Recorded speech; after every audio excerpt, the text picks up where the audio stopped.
नमः शिवाय। आपका स्वागत है आपके अपने चैनल वास्तु गुरु में।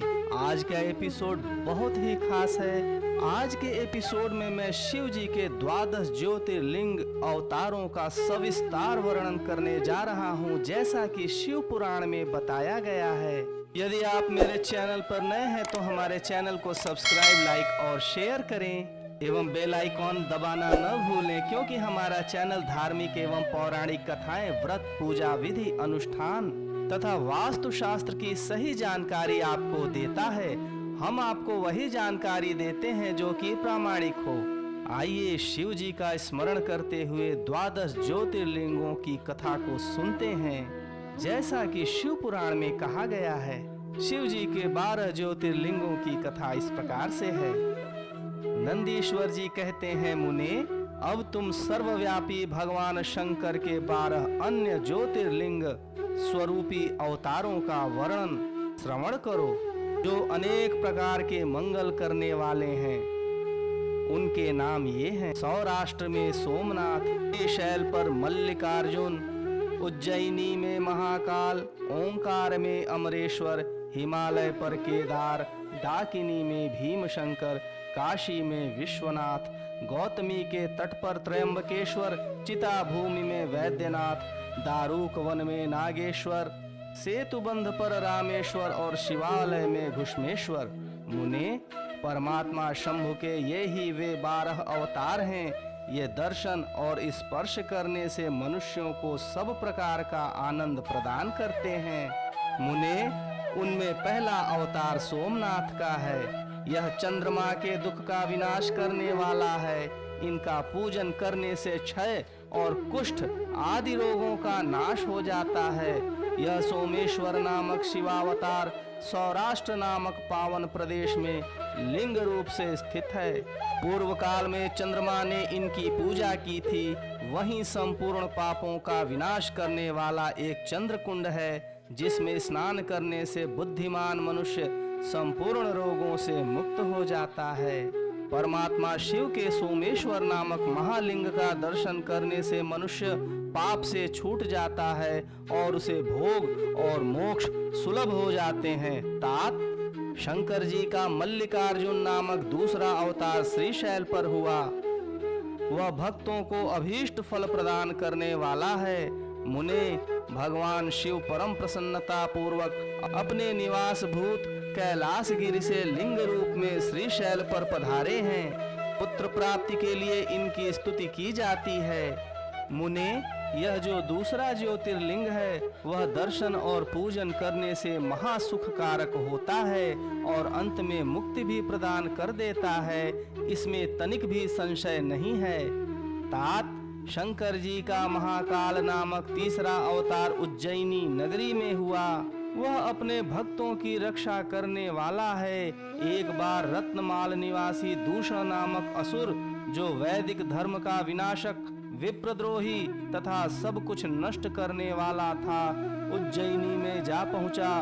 तब वेद नामक ब्राह्मण के पुत्र ने शिव जी का ध्यान किया। फिर तो शंकर जी ने तुरंत ही प्रकट होकर हुंकार द्वारा उस असुर को भस्म कर दिया।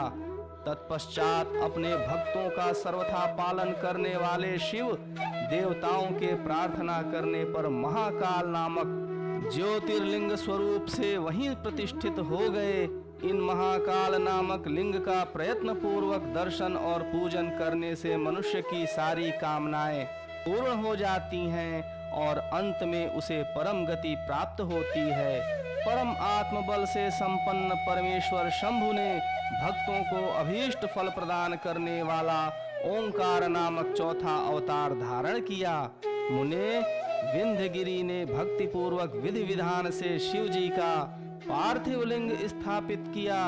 उसी लिंग से विंध्य का मनोरथ पूर्ण करने वाले महादेव प्रकट हुए। तब देवताओं के प्रार्थना करने पर भुक्ति मुक्ति के प्रदाता भक्त वत्सल लिंग रूपी शंकर वहां 2 रूपों में विभक्त हो गए। मुनीश्वर, उनमें एक भाग ओंकार में ओंकारेश्वर नामक उत्तम लिंग के रूप में प्रतिष्ठित हुआ और दूसरा पार्थिव लिंग परमेश्वर नाम से प्रसिद्ध हुआ। मुने, इन दोनों में जिस किसी का भी दर्शन पूजन किया जाए उसे भक्तों की अभिलाषा पूर्ण करने वाला समझना चाहिए। महामुने, इस प्रकार मैंने तुम्हें इन दोनों महादिव्य ज्योतिर्लिंगों का वर्णन सुना दिया। परमात्मा शिव के 5वें अवतार का नाम है केदारेश। वह केदार में ज्योतिर्लिंग रूप से स्थित है। मुने, श्री हरि के जो नर नारायण नामक अवतार हैं, उनके प्रार्थना करने पर शिव जी हिमगिरी के केदार शिखर पर स्थित हो गए। वे दोनों उस केदारेश्वर लिंग की नित्य पूजा करते हैं। वहाँ शंभु दर्शन और पूजन करने वाले भक्तों को अभीष्ट फल प्रदान करते हैं। तात सर्वेश्वर होते हुए भी शिव इस खंड के विशेष रूप से स्वामी हैं। शिव जी का यह अवतार संपूर्ण अभीष्टों को प्रदान करने वाला है। महाप्रभु, शंभु के 6ठे अवतार का नाम भीम शंकर है। इस अवतार में उन्होंने बड़ी बड़ी लीलाएं की हैं और भीमासुर का विनाश किया है। कामरूप देश के अधिपति राजा सुदक्षिण शिव के भक्त थे। भीमासुर उन्हें पीड़ित कर रहा था। तब शंकर जी ने अपने भक्त को दुख देने वाले उस अद्भुत असुर का वध करके उनकी रक्षा की। फिर राजा सुदक्षिण के प्रार्थना करने पर स्वयं शंकर जी डाकिनी में भीम शंकर नामक ज्योतिर्लिंग स्वरूप से स्थित हो गए। मुने, जो समस्त ब्रह्मांड स्वरूप तथा भोग मोक्ष का प्रदाता है, वह विश्वेश्वर नामक 7वां अवतार काशी में हुआ। मुक्तिदाता सिद्ध स्वरूप स्वयं भगवान शंकर अपनी पूरी काशी में ज्योतिर्लिंग रूप में स्थित हैं। विष्णु आदि सभी देवता, कैलाशपति शिव और भैरव नित्य उनकी पूजा करते हैं। जो काशी विश्वनाथ के भक्त हैं और नित्य उनके नामों का जप करते रहते हैं, वे कर्मों से निर्लिप्त होकर कैवल्य पद के भागी होते हैं। चंद्रशेखर शिव का जो त्रयंबक नामक 8वां अवतार है, वह गौतम ऋषि के प्रार्थना करने पर गौतमी नदी के तट पर प्रकट हुआ था। गौतमी की प्रार्थना करने से उन मुनि को प्रसन्न करने के लिए शंकर जी प्रेम पूर्वक ज्योतिर्लिंग स्वरूप से वहां अचल होकर स्थित हो गए। अहो, उन महेश्वर का दर्शन और स्पर्श करने से सारी कामनाएं सिद्ध हो जाती हैं। तत्पश्चात मुक्ति भी मिल जाती है। शिव जी के अनुग्रह से शंकर प्रिया परम पावनी गंगा गौतम के स्नेहवश वहां गौतमी नाम से प्रवाहित हुई। उनमें 9वां अवतार वैद्यनाथ नाम से प्रसिद्ध है। इस अवतार में बहुत सी विचित्र लीलाएं करने वाले भगवान शंकर रावण के लिए आविर्भूत हुए थे। उस समय रावण द्वारा अपने लाए जाने को ही कारण मानकर महेश्वर ज्योतिर्लिंग स्वरूप से चिता भूमि में प्रतिष्ठित हो गए। उस समय से वे त्रिलोकी में वैद्यनाथेश्वर नाम से विख्यात हुए। वे भक्ति पूर्वक दर्शन और पूजन करने वाले को भोग मोक्ष के प्रदाता हैं। मुने, जो लोग इन वैद्यनाथेश्वर शिव के महात्म्य को पढ़ते अथवा सुनते हैं, उन्हें यह भुक्ति मुक्ति का भागी बना देता है। 10वां नागेश्वरावतार कहलाता है। यह अपने भक्तों की रक्षा के लिए प्रादुर्भूत हुआ था। यह सदा दुष्टों को दंड देता रहता है। इस अवतार में शिव जी ने दारूक नामक राक्षस को, जो धर्मघाती था, मारकर वैश्यों के स्वामी और अपने सुप्रिय नामक भक्त की रक्षा की थी। तत्पश्चात बहुत सी लीलाएं करने वाले परात्पर प्रभु शंभु लोकों का उपकार करने के लिए अंबिका सहित ज्योतिर्लिंग स्वरूप से स्थित हो गए। मुने, नागेश्वर नामक उस शिवलिंग का दर्शन तथा अर्चन करने से राशि के राशि महान पातक तुरंत विनष्ट हो जाते हैं। मुने, शिव जी का 11वां अवतार रामेश्वरावतार कहलाता है। वह श्री रामचंद्र जी का प्रिय करने वाला है। उसे श्री राम ने ही स्थापित किया था। जिन भक्त वत्सल शंकर ने परम प्रसन्न होकर श्री राम को प्रेम पूर्वक विजय का वरदान दिया, वे ही लिंग रूप में आविर्भूत हुए। मुने, तब श्री राम के अत्यंत प्रार्थना करने पर वे सेतु बंध पर ज्योतिर्लिंग रूप से स्थित हो गए। उस समय श्री राम ने उनकी भली भांति सेवा पूजा की। रामेश्वर की अद्भुत महिमा की भूतल पर किसी से तुलना नहीं की जा सकती। यह सर्वदा भुक्ति मुक्ति की प्रदायिनी तथा भक्तों की कामना पूर्ण करने वाली है। जो मनुष्य सद्भक्ति पूर्वक रामेश्वर लिंग को गंगा जल से स्नान कराएगा वह जीवन मुक्त ही है। वह इस लोक में जो देवताओं के लिए भी दुर्लभ हैं, ऐसे संपूर्ण भोगों को भोगने के पश्चात परम ज्ञान को प्राप्त होगा।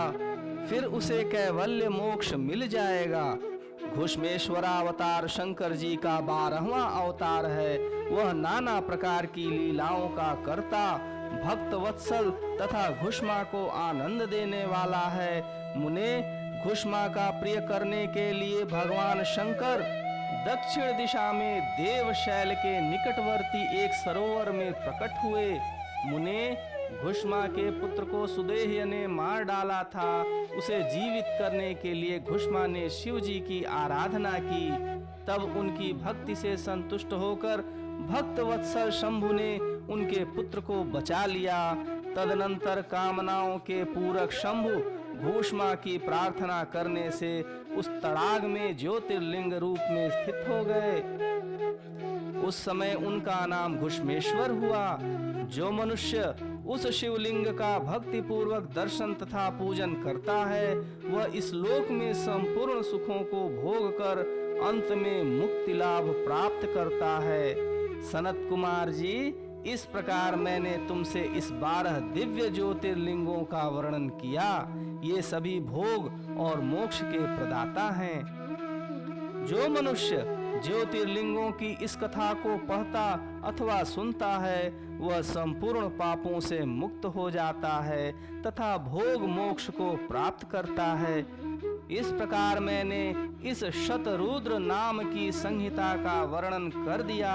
यह शिव के 100 अवतारों की उत्तम कीर्ति से संपन्न तथा संपूर्ण अभीष्ट फलों को देने वाली है। जो मनुष्य इसे नित्य समाहित चित्त से पढ़ता अथवा सुनता है उसकी सारी लालसाएं पूर्ण हो जाती हैं और अंत में उसे निश्चय ही मुक्ति मिल जाती है। सौराष्ट्रे सोमनाथम च श्रीशैले मल्लिकार्जुनम उज्जैन्याम महाकाल मोंकारे परमेश्वरम केदारम हिमवत् पृष्ठे डाकिन्याम भीमशंकरम वाराणस्याम च विश्वेशम त्रयंबकम गौतमी तटे वैद्यनाथम चिताभूमौ नागेशम दारुकावने सेतुबंधे च रामेशम घुष्मेशम तु शिवालये द्वादशैतानि नामानि प्रातरुत्थाय यः पठेत् सर्वपापैर् विनिर्मुक्तः सर्वसिद्धि फलम लभेत्। आप भी प्रतिदिन शिव पुराण की इस कथा का श्रवण करें और भगवान शिव की कृपा को प्राप्त करें। प्रेम से बोलिए ओम नमः शिवाय।